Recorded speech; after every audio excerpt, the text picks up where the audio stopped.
Good evening, viewers. You're watching To The Point. I'm Preeti Chaudhary. What a historic day it's been. History was etched in 4 words. Nari Shakti Vandan Adhiniyam. Well, that was the bill that was tabled, Women Reservation, where politics is concerned. And with that, we also raise a question in this debate. At least there is a start, and this time around, it very well could happen. 1947, at the Constituent Assembly, what was deemed unnecessary could this time around make it pass through in 2023. Serendipity, if one might say, but whatever it might be, credit was galore.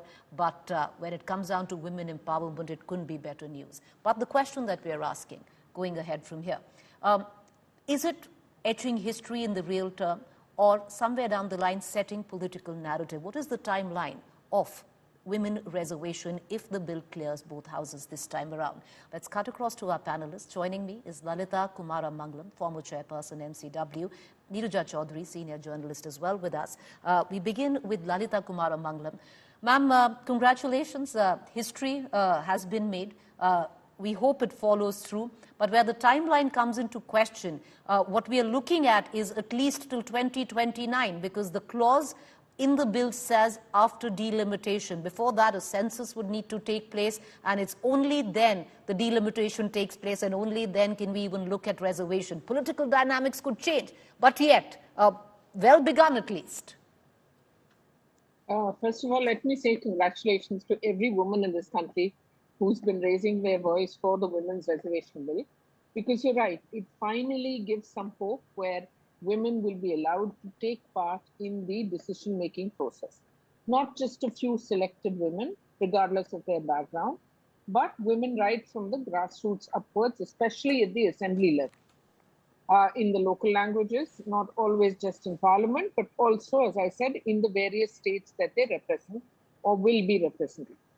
I think what you're asking me is how long we think it will take for it to come into actual implementation. Once the bill passes this parliament, which it will, because it has been timed well to ensure that there is a majority for the BJP in both houses, and it will be passed. After that, we have been told that they have to do the delimitation exercise, and of course the census. As we all know, the census was delayed because of the COVID. There was no way it could have been done. I think it was due in 2021, but it didn't happen because of COVID, it was delayed. I've also heard that it has been told that it should not take more than 2 to 3 years. Obviously, it's not going to come in before the 2024 elections, which would, of course, have been ideal. And all of us would have been extremely happy had it done so. But there is the, I wouldn't say promise, but there is the assertion that this will be fast-tracked as much as it can. And I think they're looking at 2 to 3 years. According to me personally, 2 years may be a little too short a period of time, but well before 2029. But, you know, the way we are looking at in terms of the timeline, ma'am, because now it seems very clear that it's not going to happen in 2024. Who knows what the political dynamics are in 2024? And if you actually do have that kind of brute majority to push a reform like this in. And, having said that, is it also then passing the buck to 2024? You don't know what comes then. You know, all this effort could go down the drain. The likelihood of it going down the drain is very little, because every party will have to put their weight behind this bill this time. And they will find it extremely difficult to explain to the women of India, regardless of, I mean, especially the ones who are not directly in politics. The ordinary woman who would have expected, again, as I say, more at the state level. Where they expect that one day we will also have a chance. Many young women today are very ambitious in this respect, and rightly so. So I don't think it would be that easy to junk the bill, so to say, once it's been passed by both houses of parliament. If it's been passed by one house, like happened in the earlier times, then yes, it's easy. But once both houses of parliament have passed it, it's very difficult for any political party to give any sort of reasoning, any sort of rationale that will be accepted, especially by the women of this country. Ma'am, I'll ask you two quick questions before I let you go. And my first question is political. Yeah, I understand, today is a day to celebrate, and it is. It's a huge achievement, like I said. Something which was deemed unnecessary in 47, we've come full circle, and we're actually looking to implement it in 23. But the political question is, which stems from what the opposition says, that you've had brute majority, you're from the BJP since 2014. What stopped the BJP from bringing this bill earlier, and why wait 10 years down the line to actually push something like this? Look, I think we have brute majority in the Lok Sabha. The Rajya Sabha took us some time. As you know, it's not been the same. I mean, both houses, we were not in majority in both houses right from day one, especially of Mr. Modi's after him being elected in 2014. And also, consensus is not easy to arrive on this bill.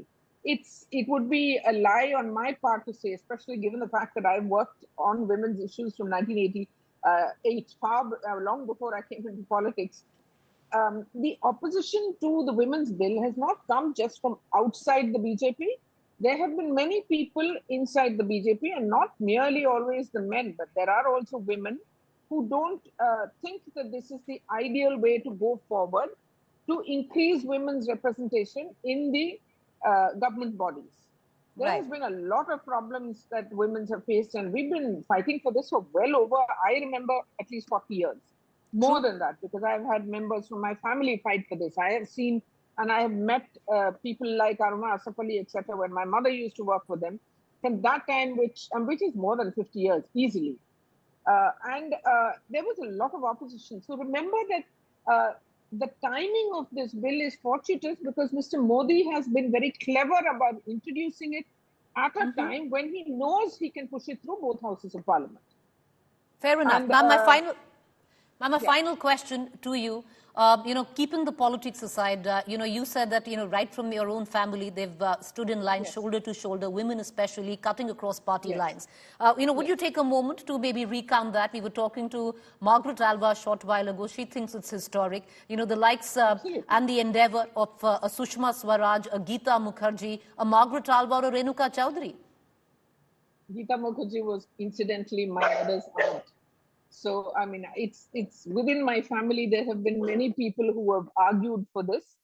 My own aunt was Parvati Krishnan. She was also in the CPI. And I mean, on this particular issue, across the board, as you've just said, whether it was Sushma ji, whether it was Geeta Mukherjee, whether it was many other people, I mentioned Aruna Asafali, she's far older than them, but she was also a very senior person and a doyen of the women's movement, as it's called. Everybody stood side by side, and there was no politics played. Right. You will see many photos where you will see even Brinda Karat standing hand in hand with Sushma ji, etc. Sheila Dikshit. They were all from different parties, but on this one issue, they were united, which is how it should have been. I wish all politics was like that, but unfortunately today it isn't. But on this issue, I'm very happy that across the board, women have supported it, especially the senior women leaders from across all parties. You're right there. You've taught by example, and I'm sure there's a great sense of pride with your association with the likes of Geeta Mukherjee. We read about her in college, and really the kind of work that she'd put in. Congratulations once again, and we hope to speak with you once this bill is clear. Thank you, ma'am, for joining us. Let's cut across right now to our other guests. Neeraja Chaudhary, senior journalist, also with us. Lavanya Balal, spokesperson, Congress. Charu Pragya. Neeraja Chaudhary, the journey of the Women Reservation Bill has been long. It's been arduous. You've covered it. Do you see it actually be a reality or a possibility, Neeraja Chaudhary, or do you still see a bit of a red herring to all of this? Preeti, I can't make out what you're saying. A huge amount of echo is coming, so I cannot distinguish your words at all.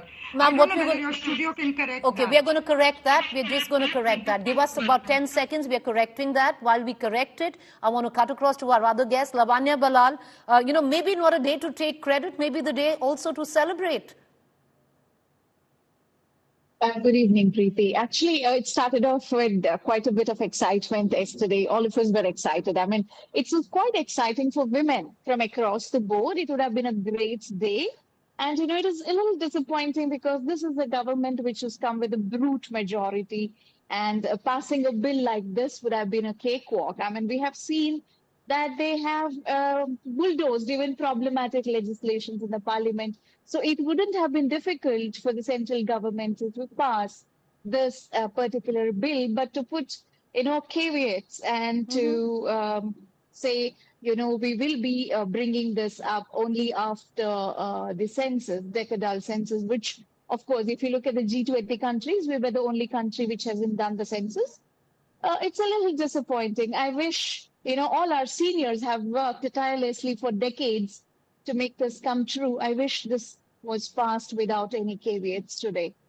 Well, I understand it hasn't been passed yet. It's been tabled. Tomorrow's the discussion, and then we're going to see whether it does pass. But somewhere down the line, as I hate really ever pulling the woman card, but as women, we must look back and look at all of them who fought the good fight, and that cuts across party lines. Yes. Be it the likes of your very own Lavanya Balal, Margaret Alva, 1987, yes. Or the Renuka Chaudhary, or on the other side, Sushma Swaraj. You have Brinda Karat, you have a Geeta Mukherjee. Yes. They've also shoulder to shoulder to bring together what it is. Charu Pragya, yes. It's a moment in time which will be recorded in history that it was under the governance of Prime Minister Modi. But do we fall short if we don't give credit to those who started it earlier? Preeti, I'm glad you said that, we should give credit to all the good women who fought this fight. And I think there are some causes which can unite people across party lines when it comes to empowering women and making sure that they have a place at the decision-making table. I think that's one cause which is worthy of uniting women across party lines. And not being political here, I do want to mention that there are so many colleagues of mine in other political parties, and we'll have a lot of differences of opinions about everything. We'll debate ferociously. But when it comes to this one agenda, that women need a place at this table, women should have representation at the parliament, I have seen them unite. And it warms my heart to see this bill being tabled today. It makes me very happy because I think finally we're at a point where we can put aside party differences and we can say the government has tabled a bill which is meaningful to not just women. It's meaningful to men too. Because when women are at the decision-making table, the lives of the whole country people are going to be impacted, and women empowerment cannot happen without the support of men. At this point of time, the man I want to thank is Prime Minister Modi ji. He's tabled the bill. I know the opposition says that they are in support of the bill, but after that, they do add a very big but. I was hoping that this... Okay, I'm going to not get to the but today, Charu Pragya. With both Lavanya and Charu, they've agreed today on one point, and that is that it's a day to celebrate. They both can take credit, definitely. Nobody's stopping them. But Neerja Chaudhary, I want to come back and ask you that question which I did. It's been a long, arduous journey for the Women Reservation Bill. Do you actually see it being a reality, or do you still read a bit of red herring to it all, keeping in mind the timeline that is depicted, because we won't see the light of day of it till 2029? Yes, I think I see more chance of it going through, though of course the government has linked it to the delimitation and census exercise, which makes it possible that it will happen only in 2029, not 2024. But I would say certainly we've come a long way in the last 27 years in terms of the growing consciousness of women, younger women, who dream dreams and want to scale new heights and break new ceilings. So that is a huge pressure for parties that would have otherwise opposed it. It will be that much more difficult for these parties, particularly the OBC leaders who opposed it in the past, to do that. Be difficult for Tejasvi Yadav to do what Lalu Yadav did, or for Akhilesh Yadav to Singh Yadav did. So I think, yes, there is a greater chance of this bill going through, and it's a historic day, because to keep women out in a country like India, a parliamentary democracy like India, and have only 14.6% representation, when even Pakistan has 20%, Bangladesh has 21%, and many countries have achieved parity. When women are making their mark everywhere, it makes no sense. And that is because women have been systematically kept out of the political system on the grounds of winnability. I think that is going to change. And I would say the credit goes to everybody. But if Mr. Narendra Modi manages to get it passed then Jo Jeeta wo Sikandar. I agree with you. I agree with you, Ms. Chaudhary. But, you know, when you say Jo Jeeta wa Sikandar, the credit will go to Narendra Modi, and it should, because he's managed to time it well if it does get passed. But I'll come back to you in one question, and I apologize to our other two participants in this debate. I would have liked to give them more time. We got Lalita Badwar and we'd got Margaret Halwa earlier. But Neerja Chaudhary, I want to just ask you one quick question before I let you go. And that question is, ma'am, you know, you've covered Indian politics for so long. You've seen so many seasons of parliament. Who do you, if you have to recount the journey, you know, with women, and I want to say it again, who fought the good fight, and it's taken them decades to reach where we are. Do you have any names with you, Ms. Chaudhary? Who would I give the credit to? Yes, over time, ma'am. Yeah? Yes, Sorry? over time. Yeah.